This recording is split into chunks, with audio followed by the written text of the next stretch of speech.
Hi guys, it's Loretta with Sparrowhawker Designs. Welcome back to my channel.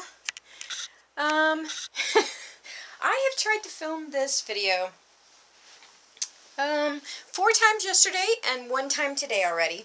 And if it doesn't work this time, I'm just done. So, in fact, I tried to film this video so many times that I actually finished my circle block without you. Just, oh, people. It's just not been a good couple of days for some reason. So I am just going to demonstrate the stitches that I did on just random cotton fabric that I pulled out of my box.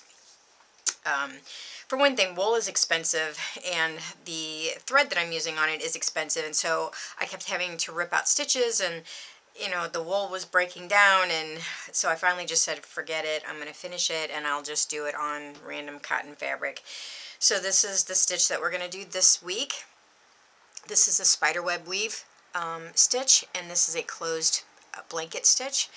All of these stitches have more than one name, so you might find this on the internet under different names. I don't know. This was week 3. I finished that. This was week 2 and week 1. And this is what a normal blanket stitch looks like. And this is what a closed one looks like. So I'll show you how to do that.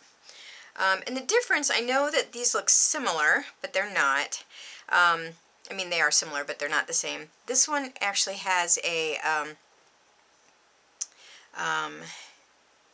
little edge to it, which you can also go in and weave something if you want. Where this one does not have the edging to it. You also get a little bit more of a direct point with the closed blanket stitch that you don't get with the V-stitch. So, without further ado, I will explain everything that I used in this video after I actually do it, to make sure that I get this part done at least.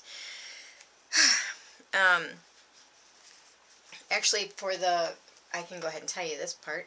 I'm using a regular pearl cotton, size 8. And I don't know what I did with my needle. That's not good. I'm using a size 9 embroidery needle. And I do not use templates too much in my work. But for this, I do usually draw a circle or something similar onto the fabric because you don't want your spokes being, you don't want one spoke way bigger than the other, because then they stick out. You know, but when you're done with the stitch, you might have one spoke that's sticking way out. So I try to do a circle so that I get all the spokes at least the same length. My circle is off center, but that's okay. And what I used to make the circle was just the end of thread. I just put that down, traced around it with a chalk pencil. This is gray, Fons and Porter. But if you have Sue Spargo's Spoke-A-Dokes, those work great too. Anyway, so then you just come up in the center here, and what you're going to do is you're going to do an even amount of spokes. And you kind of want to make sure you're in the center.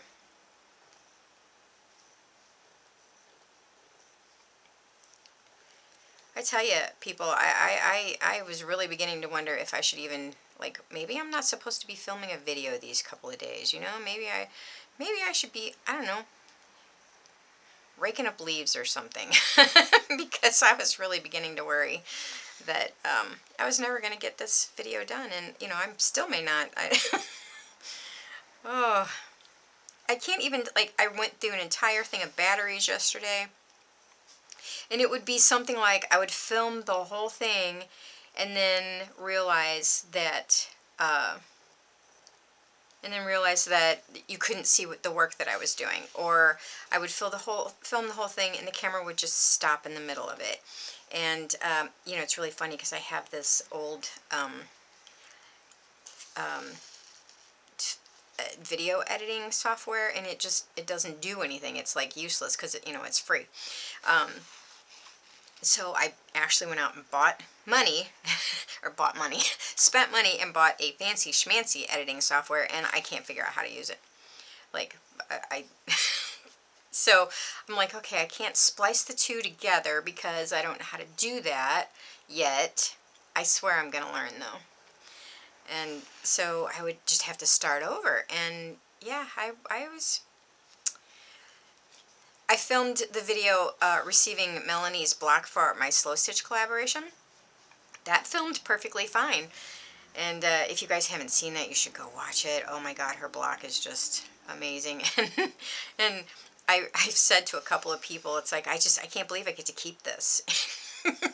This block she made for me, it's like, I can't believe I actually get to keep it. Like, I don't have to give it back. uh, yeah, it was quite gorgeous. But anyway, I managed to film that yesterday. So I don't know why. You know, and I try to do these, you know, kind of on Tuesday or Wednesday because that's when people are expecting them. And, you know, people are following along. They're expecting it. And then all of a sudden you don't deliver. You know, that's not very nice. So anyway, so I would like to thank everybody for all of your well wishes where my eye is concerned. For those of you who don't know, I had a hemorrhage in the vitreous. I don't have to have surgery because the retina did not tear, so that's good. And however, the doctor was like, you know, it could take, you know, a couple months for your vision to get back to normal, and you know, the other eye will probably do the same thing in about a year. Okay, so you want to come up here between close to where the two legs meet, and then pull your needle, and then you're going to go through two. You're going to go through two. Oh, you turn your needle around, sorry, and you go through two of them. And then you're going to go back through the one you just came out of, plus the next one. So you're always going to be going through two, and you're always going to go through the one you just came out of. So there we go, we're leaving that one into the next one. So the one we just came out of, into the next one. The one we just came out of, and into the next one. So, and don't pull too hard because you can move your spokes and then you'll have wonky spokes, and you don't want wonky spokes. Anyway, so so the left eye was just starting to finally clear up, and I'll be gosh darn, the right eye did it just like 5 days ago. So, so my vision is kind of impaired at the moment, so forgive me if I do anything weird. If I stop for a second, it's because I'm blinking, trying to get all the stuff out of my vision. So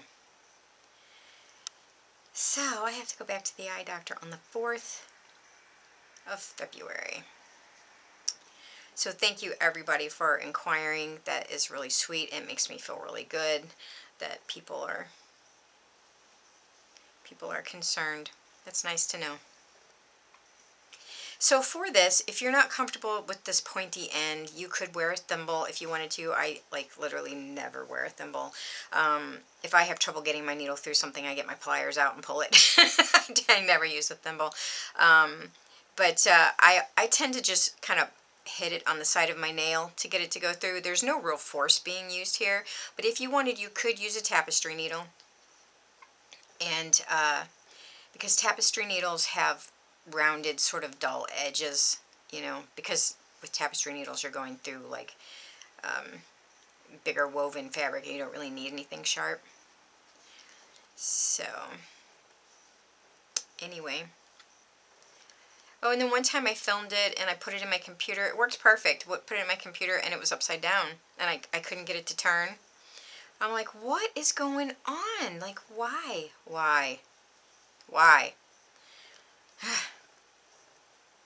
Anyway, okay, so this is kind of what these are really cool stitches. This spiderweb weave is really cool because it's dimensional, and you can do them in like clusters. Like if you're doing a bigger piece, like if you're making a crazy quilt, or if you're doing a I don't know, maybe you're making a purse that's stitched, but it's a bigger surface than just the circle. You'll notice I'm talking really fast because I'm worried that my camera's just going to shut off for no reason whatsoever, like it did the last time. So anyway, I think I'm going to stop there so you can see how you get this. Wherever your spoke is, it's going to be raised because you're going under and over and under and over, so you get this neat little raised thing. So you could do a bunch of little ones in a cluster. You could do one, a huge one, if you wanted. You can do whatever you want with it. And I tend to, when you get to the end, by the way, if you do, some people actually don't go all the way to the end. They leave the legs out for just that particular aesthetic. But when you do finish, you just take your needle and just go down. So you would do that out here if you were going to do the whole spoke. And tie your knot, and you're done.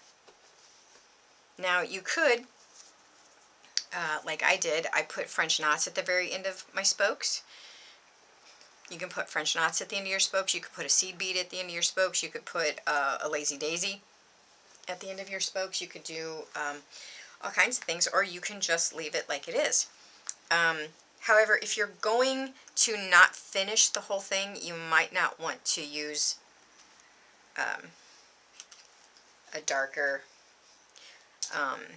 pencil. Although, you know, this does come off. I mean, it's not, kind of just rubs off. And if it doesn't rub off, you can use a damp cloth and it'll come off, you know, it'll come off then.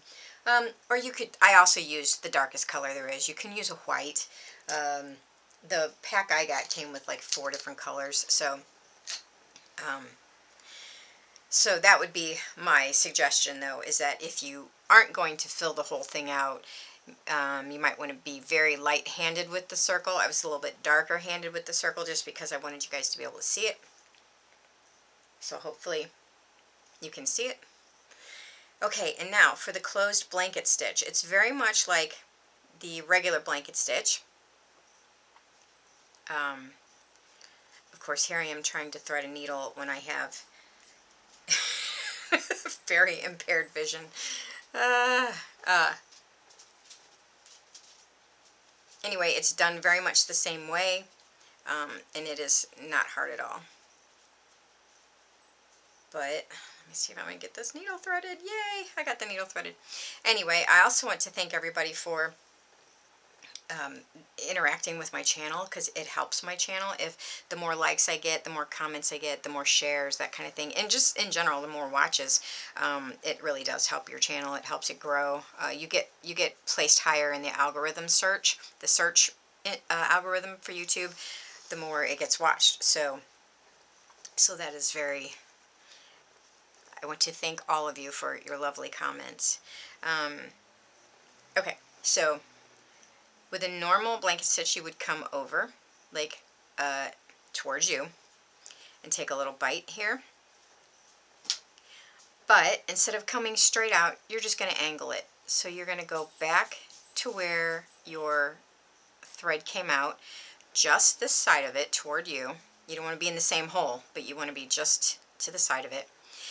And all the work is done, really, you know, all the magic, I guess, happens with the thumb, because if you don't keep your fabric held like that, then it can end up like that, and you want it on the correct side of your needle. So that's why your thumb is important in the blanket stitch and the closed blanket stitch. So you hold on to your thread there, and then you pull it,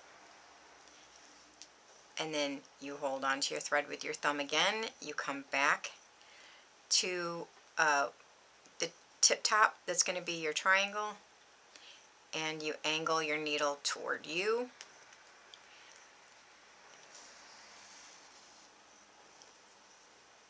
And there you go. It's a closed blanket stitch. So if my camera just randomly shuts off now, I'm just done. I'm going to post this as it is. So now that you at least know how to do the stitches. Oh my gosh.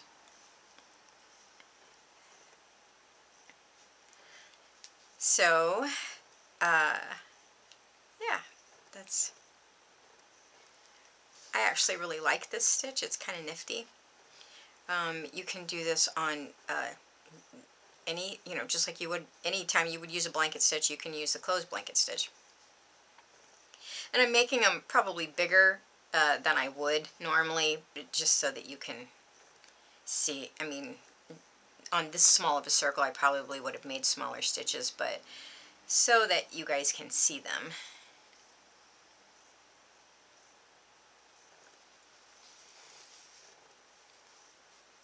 There you go, and that is all there is to it.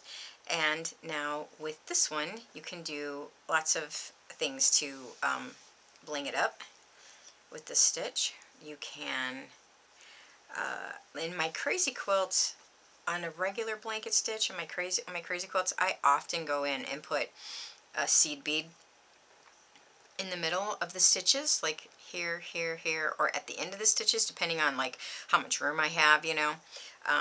And then I often do this little weave in and out. You can do the same thing here. You can do the little weave in and out if you want to. You could put a French knot or seed bead in the middle here, or you could do a French knot or seed bead in the spaces in between the stitches.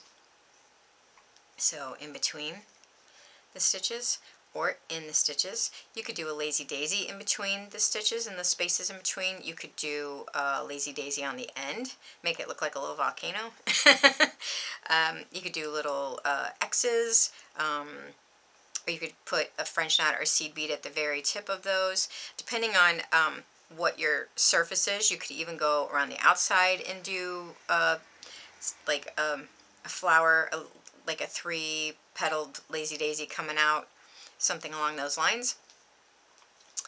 And yeah, so you can do all kinds of variations with it as well. Now, I realize if you are a little bit more advanced stitcher that this might be, you know, boring to you. I'm sorry.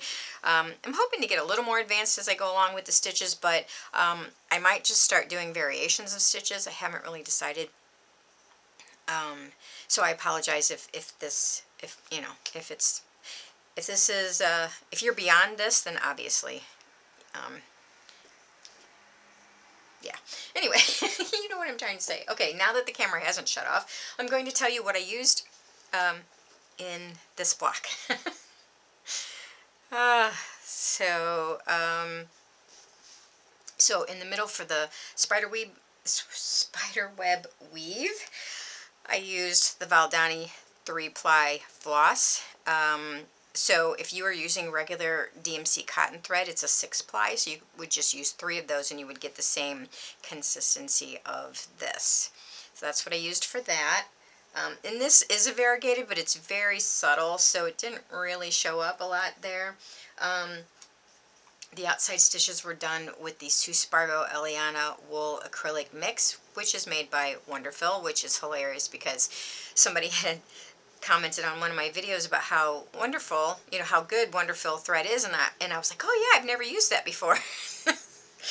Oh, yes, I have used it before. I just didn't realize that they were the manufacturer for the Spargo thread. Anyway, Wonderful is a great brand. I used a glue stick to hold everything down. I will leave the links to all of this, although I will say that I think Amazon is like charging a lot of money for this glue stick. I think I paid half of what Amazon's charging for it, which is unusual because most of the time Amazon's prices are pretty comparable to what I can find in the stores. This one, so I don't know if I just got this on a really good bargain or what. Because, for example, my wool mat, I actually got way cheaper off of Amazon than I did in the store. So it was like half the price. So I don't know what's going on with this glue stick. If you do use a glue stick, please use a fabric glue stick. And then, like I said, I used chalk pencils to make my circle. If you don't want to use a glue stick, you may use the Coats & Clark Summer Brown to and do a little whip stitch to baste your circles down. The Summer Brown, I know it sounds weird, but it kind of blends into everything except for maybe stark white. I use the size 9 embroidery needle, and you can use anything you want and anything you have. It's just people often ask me what I'm using, so I feel like I should let people know what I have used because sometimes they want to get the exact same effect. So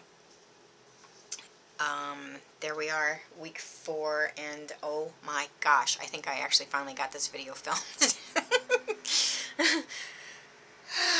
Take a deep breath, Loretta. Okay, everybody, I will see you next time, and I don't know what stitch we're going to do next, but I'm going to do something, but anyway, just wanted to show you again. Isn't that cool, that little weave? I just think that's so nifty. Next time I might show you another sort of non-stitch stitch, because this, I mean, there's really not a whole lot of sewing involved in this stitch. So anyway, everybody have a wonderful day, and I will talk to you later. Bye-bye.